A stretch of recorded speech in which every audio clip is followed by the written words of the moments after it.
சந்தனம் மணக்குது கற்பூரம் ஜொலிக்குது சந்தனம் மணக்குது கற்பூரம் ஜொலிக்குது கந்தகிரி கோயில் வந்தால் நன்மையெல்லாம் நடக்குது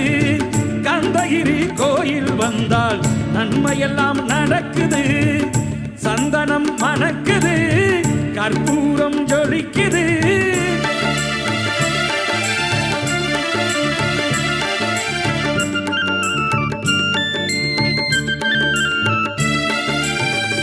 நித்தமும் பாலிலே நீராட்டுவோம் பச்சை நிறத்திலே பட்டாடை நாம் கட்டுவோம் நித்தமும் பாலிலே நீராட்டுவோம் பச்சை நிறத்திலே பட்டாடை நாம் கட்டுவோம் திருநீரின் தத்துவம்